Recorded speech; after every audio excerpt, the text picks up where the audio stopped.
Headlines के प्रायोजक हैं टफ कॉन टीएमटी। अब इंडिया बनेगा extra tough. Electronics item, dam roof furniture, आकर्षक फैंसी लाइट्स पर धमाकेदार ऑफर के लिए जल्दी पहुंचे प्रदीप सेल्स, मकतपुर रोड, गिरिडीह।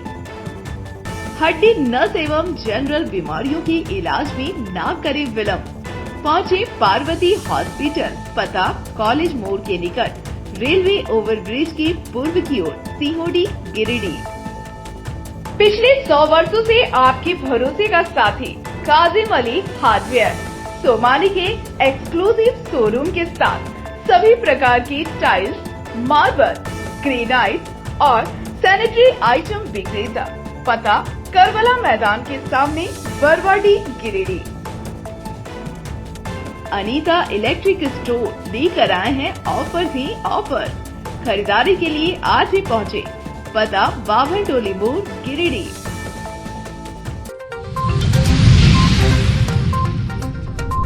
जमुआ प्रखंड के पोवी में तेज रफ्तार बनी कार, बाइक की बिजली पोल से हुई जोरदार टक्कर में 2 युवकों की हुई दर्दनाक मौत। पोवी गांव में पसरा सन्नाटा। रांची में भूमिगत मिनी गन फैक्ट्री का हुआ उद्भेदन, भारी मात्रा में हथियार व उपकरण बरामद। पुलिस ने 6 लोगों को किया गिरफ्तार। धनवार थाना क्षेत्र के अंबाटांड में सनसनीखेज हत्याकांड का 72 घंटे में पुलिस ने किया खुलासा। पति ही निकला हत्यारा, पुलिस पड़ोसी को फंसाने के लिए दिया घटना को अंजाम। और देवरी में हाथियों का विशाल झुंड हुआ दाखिल, दहशत में रहे ग्रामीण, फसलों को रौंदते हुए बढ़ रहा है आगे।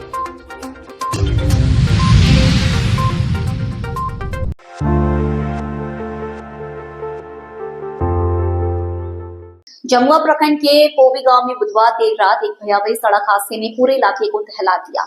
हादसे में गांव के 2 युवा रोहित तूरी और चंदन तूरी की दर्दनाक मौत हो गई। दोनों की उम्र करीब 22 वर्ष थी। घटना के बाद पूरे गांव में मातम का माहौल है और परिजनों का रो रो का बुरा हाल है। स्थानीय सूत्रों के मुताबिक दोनों युवक किसी जरूरी काम से जमुआ गए थे और रात में बाइक से अपने घर लौट रहे थे। इसी दौरान पोवी मोड़ के पास उनकी बाइक अचानक अनियंत्रित हो गई। तेज रफ्तार में बाइक सीधे सड़क किनारे खड़े बिजली के खंभे से जा टकराई। टक्कर इतनी जबरदस्त थी कि दोनों युवक दूर जा गिरे और मौके पर ही उनकी मौत हो गई। हादसे के बाद ग्रामीणों में हड़कंप मच गया। घटना की सूचना मिलते ही पुलिस तुरंत मौके पर पहुंची और आवश्यक कार्रवाई शुरू की। दोनों शवों को कब्जे में लेकर पोस्टमार्टम के लिए गिरिडीह सदर अस्पताल भेज दिया गया है। पुलिस हादसे के सही कारणों की जांच कर रही है। बताया जा रहा है कि सड़क पर अंधेरा और बाइक की तेज स्पीड हादसे की बड़ी वजह मानी जा रही है। इस दर्दनाक घटना ने गांव के लोगों को झंझोर कर रख दिया है और दोनों युवकों की असमय मौत ने पूरे क्षेत्र को शोक में डुबो दिया है।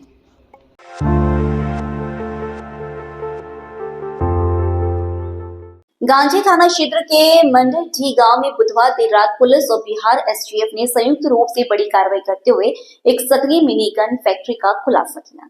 लंबे समय से मिल रही गोपनीय सूचनाओं के आधार पर चली इस सर्च ऑपरेशन में 6 कारीगरों को मौके से गिरफ्तार किया गया, जो अवैध हथियार तैयार करने में शामिल थे। छापेमारी के दौरान टीम को बड़ी मात्रा में तैयार और अधवनीय हथियार मिले, जिन्हें तस्करी के लिए पैक किया जा रहा था। इसके साथ ही हथियार निर्माण में इस्तेमाल होने वाले कई आधुनिक औजार, मशीनें और कच्चा माल भी बरामद किया गया।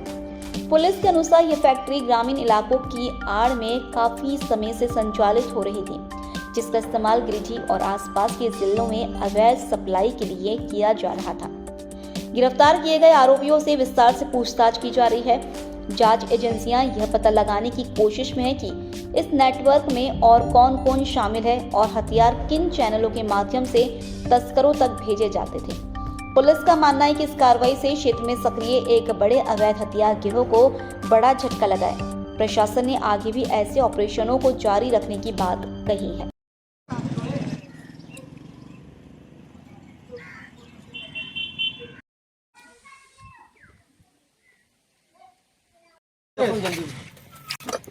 हो गया सर, हो गया कितना।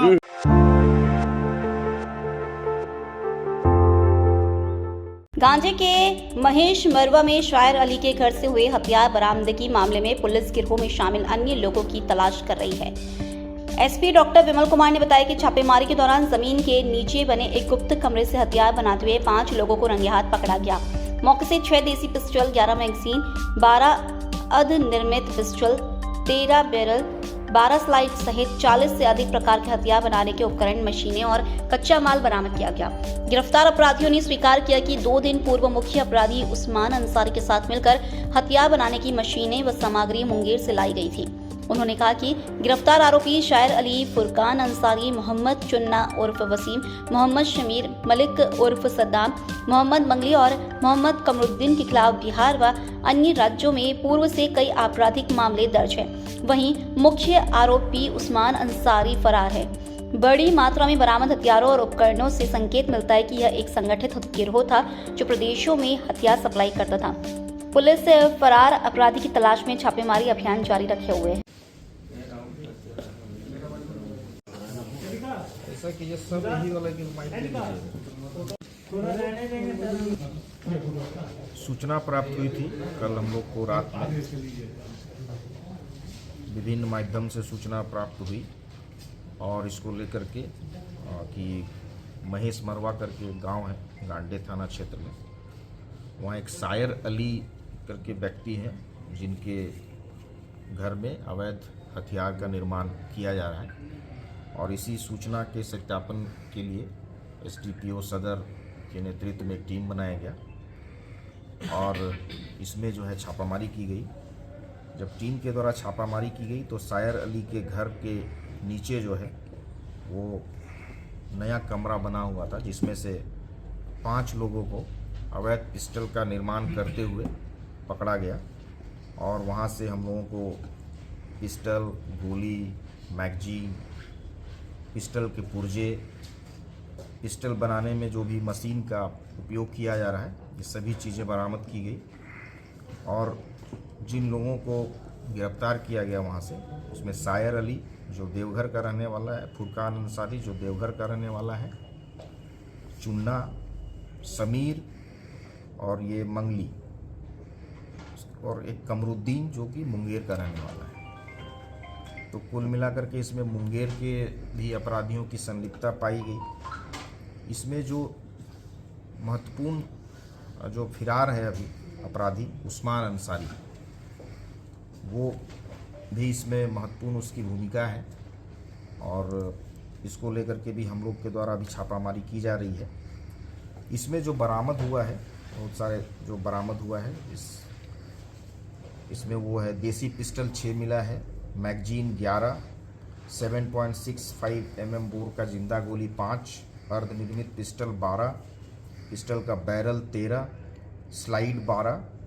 इसके अलावा बहुत सारे मशीन हैं और बहुत सारे कलपुर्जे जिसका डिटेल्स आपको दे देंगे।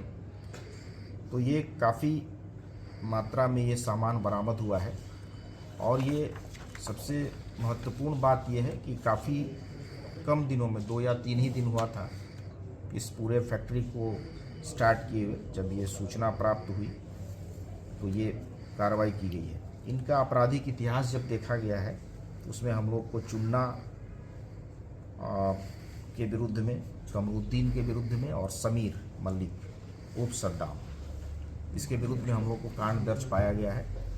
अभी हम लोग जो इसमें एक फिरार उस्मान अंसारी है उसको लेके भी हम लोग तलाश कर रहे हैं और बाकी इनका और भी आपराधिक इतिहास देख रहे हैं कि कहाँ कहाँ इन लोगों के द्वारा इस तरह के मिनी गन, इस तरह के गन फैक्ट्री चला करके इनके द्वारा ये काम किया जा रहा था। बाकी जो भी और भी वैसी सूचनाएं हम लोग प्राप्त कर रहे हैं जो कि इन्वेस्टिगेशन में आएगा तो इन लोगों को रिमांड भी उन सभी कांडों में किया जाएगा। सर क्या हथियार बना करके सप्लाई भी किए थे इन लोगों ने? ये चूँकि बहुत लेटेस्ट है, 2-3 दिनों से ही ये पूरी प्रक्रिया चल रही थी। इनका स्प्रिंग बाहर से आने वाला था, जो हम लोग को सूचना प्राप्त हुई थी कि इनका स्प्रिंग आज ही पहुंचने वाला था और इसके बाद और भी बहुत सारे हथियार उससे बनाए जा सकते थे।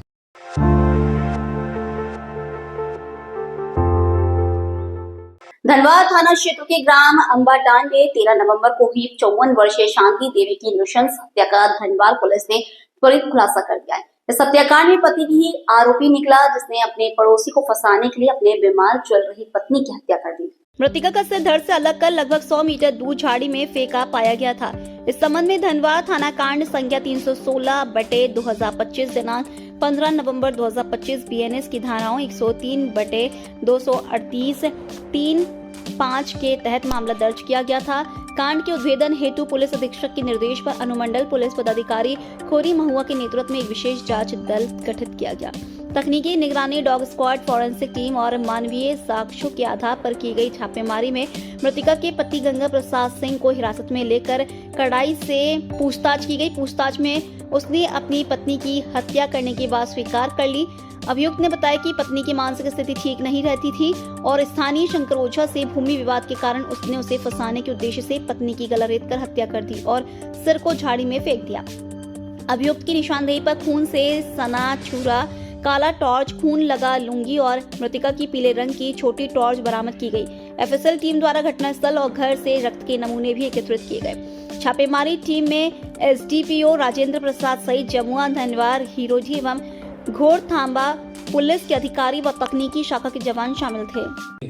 आज धनवार थाना अंतर्गत केस नंबर 316/25 जिसमें एक महिला की मृत्यु हुई थी, हत्या कर दी गई थी, उसका उद्भेदन किया गया है। उसमें मृतिका का पति ही शामिल है।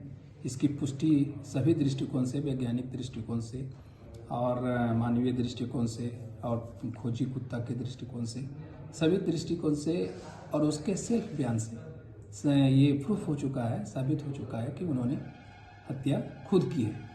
और इस हत्या का कारण था, बगल में एक ओझा परिवार है, उससे विवाद, जमीन का विवाद चल रहा था।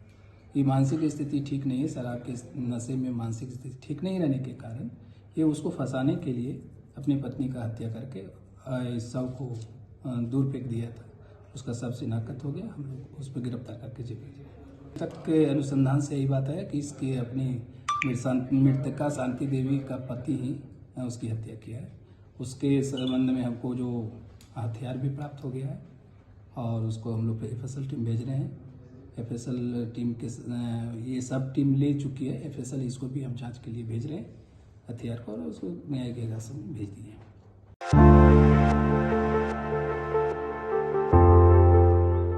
बगोदर प्रखंड के देवराजी पंचायत अंतर्गत दवैया गांव में वन विभाग की टीम द्वारा अचानक की गई तोड़फोड़ की कार्रवाई से ग्रामीणों में भारी रोष देखा जा रहा है।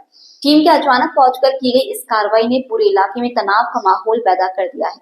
स्थानीय विधायक ने भी घटनास्थल पर पहुंचकर मामले की जानकारी ली। बताया गया कि रामचंद्र महतो की निर्माणाधीन नए घर की दीवार को वन विभाग ने बिना किसी पूर्व सूचना के तोड़ दिया। टीम के अचानक पहुंचकर की गई इस कार्रवाई ने पूरे इलाके में तनाव का माहौल पैदा कर दिया है। ग्रामीणों का आरोप है कि वन विभाग ने न सिर्फ तोड़फोड़ की बल्कि मौके पर मौजूद लोगों के साथ बदसलूकी भी की। इस घटना के बाद आक्रोशित ग्रामीण बड़ी संख्या में इकट्ठा हो गए और वन विभाग के खिलाफ नाराजगी जताई। स्थानीय लोगों का कहना है कि बिना नोटिस और जांच के इस तरह की कार्रवाई पूरी तरह अनुचित है।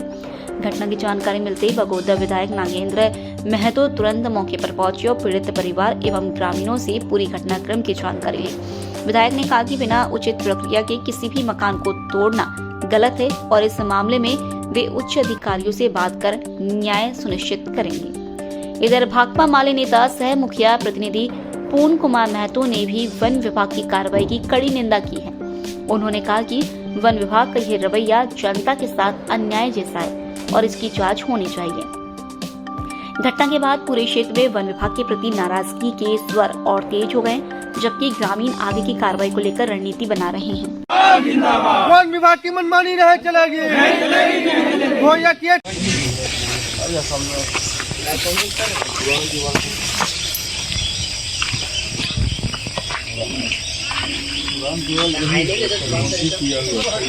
बगल में अपना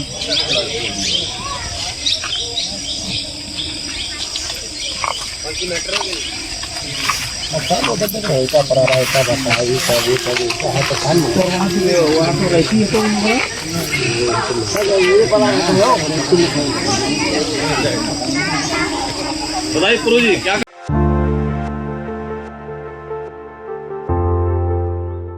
गिरिडीह जिले के देवरी प्रखंड में सोमवार देर रात जंगली हाथियों का एक बड़ा झुंड पहुंचने के बाद पूरे इलाके में हड़कंप मच गया। जंगल की ओर से आए इन हाथियों ने गांव के आसपास डेरा जमाए रखा, जिससे ग्रामीणों में दहशत का माहौल बना हुआ है। अचानक हुए इस घटनाक्रम से लोगों की रात की नींद हराम हो गई और कई परिवार सुरक्षा के लिए घरों के अंदर ही दुबके रहे। ग्रामीणों के अनुसार हाथियों का झुंड लगातार गांव की ओर बढ़ रहा है और खेतों के आसपास घूमता दिखाई दे रहा है। इससे फसलों को नुकसान पहुंचने की भी आशंका बनी हुई है। कई लोगों ने बताया कि देर रात हाथियों की गरज और आवाजें सुनाई देती रही, जिससे बच्चों और बुजुर्गों में भय और भी बढ़ गया। सूचना मिलते ही वन विभाग की टीम सक्रिय हो गई है। अधिकारियों ने बताया कि हाथियों की हर गतिविधि पर करीबी नजर रखी जा रही है। टीम टॉर्च, ममो, पटाखों और अन्य साधनों की मदद से हाथियों को सुरक्षित दिशा में जंगल की ओर खदेड़ने का प्रयास कर रही है। फिलहाल वन विभाग ने पूरे क्षेत्र में सतर्कता बढ़ा दी है। ग्रामीणों को रात में अनावश्यक रूप से घरों से बाहर न निकलने की सलाह दी गई है। साथ ही खेतों की ओर अकेले न जाने और किसी तरह की हलचल दिखने पर तुरंत वन विभाग को सूचना देने का निर्देश दिया गया है।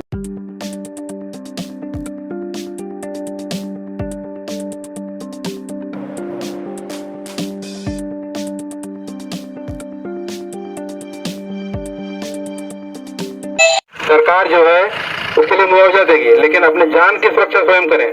बहुत सारे लोग देखकर लाल टी शर्ट पहन के घूम रहे हैं। यहाँ हीरो बनने की आवश्यकता नहीं है। अगर हाथी दौड़ाएगा तो नहीं भाग पाइएगा। बात अगर चपेट में आने की स्थिति हो जाए तो हाथी दौड़ाए तो चढ़ान की ओर कभी नहीं भागे। अगर आप सोच रहे हैं कि हम दौड़ के चढ़ान में चढ़ जाएंगे, हाथी नहीं चढ़ पाएगा, तो चढ़ने का रफ्तार आपसे बेहतर हाथी का है। इसलिए अगर कभी ऐसी हो जाए तो आप ढलान की ओर भागे।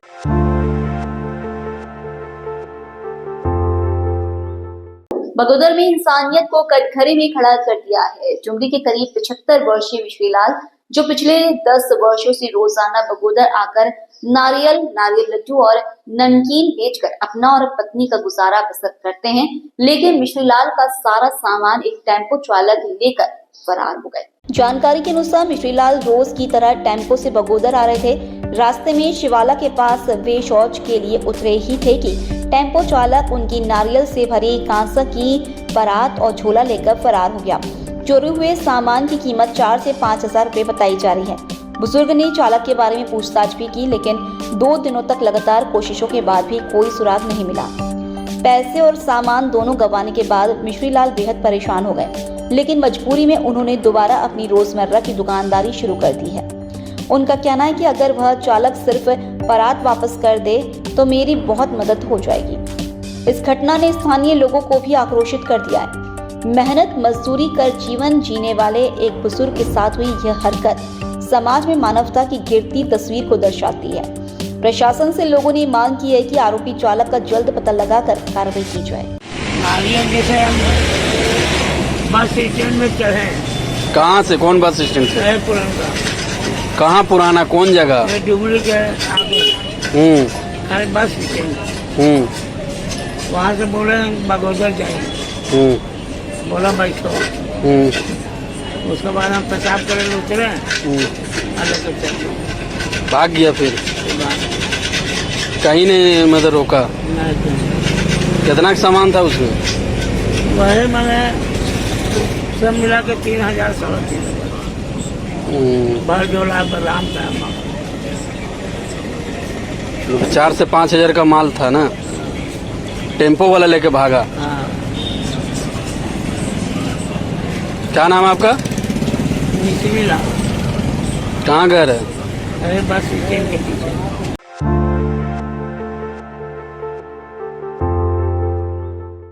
गिरिडीह बार एसोसिएशन चुनाव की घोषणा के बाद गुरुवार को अधिवक्ता भवन परिसर में नामांकन प्रक्रिया ने रफ्तार पकड़ ली।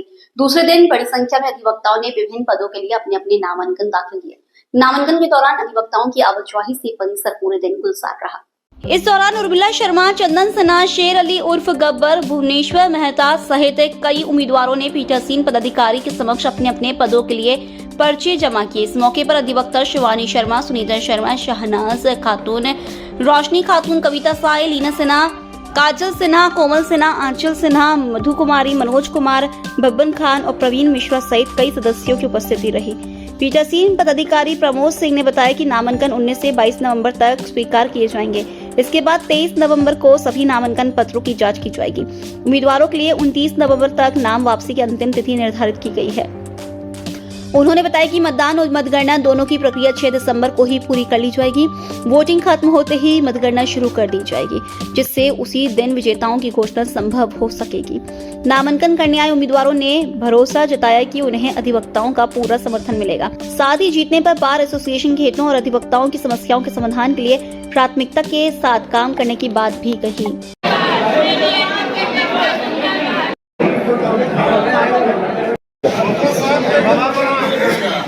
ज्वाइंट सेक्रेटरी लाइब्रेरी के लिए नामांकन आज दिए हैं। जिला अधिवक्ता संघ की 6 दिसंबर के चुनाव के लिए। इस बार आपने नामांकन किया, किस मुद्दों के लेकर आपने इस बार जैसे लाइब्रेरी की समुचित व्यवस्था अभी नहीं हो पा रही है, जैसे तैसे चल रहा है, कभी टूटता है कभी नहीं होता है।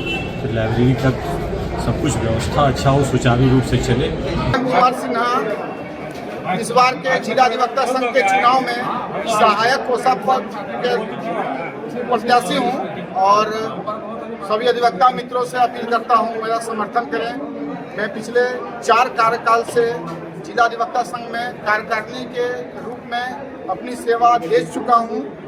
हर मौके पे मैं एक्टिव रहता हूँ। इस बार भी सभी से अनुरोध है, कृपया मेरा समर्थन करें।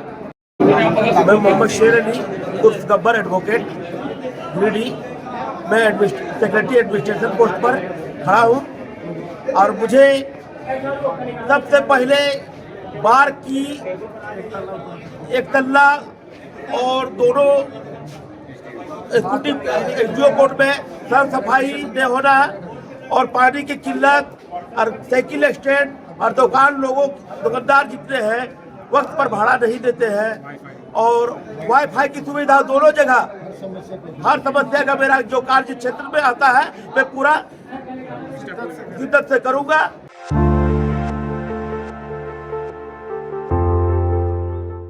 सीहोडी में स्वर्गीय वासुदेव पंडित की पुण्यतिथि पर उनके पुत्र मनोज पंडित उर्फ बबलू और राजेश पंडित के परिवार द्वारा सामाजिक सेवा का सराहनीय उदाहरण पेश किया गया। पुण्यतिथि के मौके पर आजीडी स्थित नेत्रहीन एवं मुख्य बाधित विद्यालय में बच्चों को भोजन करवाया गया। इस अवसर पर पूर्व मुखिया संदीप शर्मा, गोविंद तूरी, आजूल देवी पंडित, पूनम पंडित, हर्ष पंडित, डोली पंडित, दिनेश पंडित सहित अनेक लोग मौजूद रहे।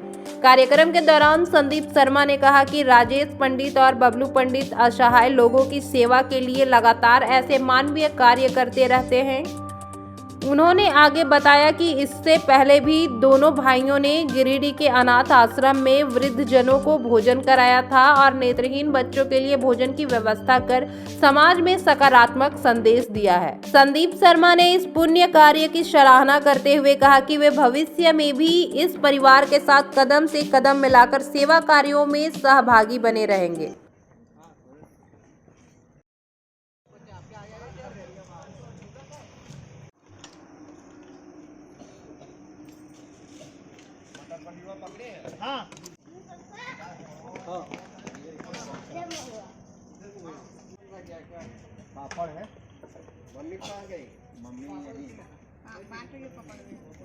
आज हम लोग आजीडी के नेत्रहीन विद्यालय में, जो कि हम लोग 10 दिन पहले यहाँ से बोल के गए थे कि राजेश पंडित के पिताजी का तीसरा पुण्यतिथि है, उस उपलक्ष्य में बच्चों लोग के खाने का कुछ भोजन के व्यवस्था किए थे और टाइमली भी बात हुआ था। हम लोग टाइमली भोजन, आज उनका पुण्यतिथि, तीसरा पुण्यतिथि है, उसका उपलक्ष्य में हम लोग बच्चों लोग को खिला रहे हैं। मेरे पिताजी का पुण्यतिथि है 30वां। इस पुण्यतिथि पे हम लोग आजीडी विकलांग आश्रम, मुखबधिर एवं नेत्रहीन आश्रम में आके खाना वितरण किए। इससे हम लोगों को बहुत खुशी हुई। हम लोग भी सभी से निवेदन यही करते हैं कि कुछ भी खुशी का माहौल हो या दुख का माहौल हो, इन लोगों के साथ बिताया जाए।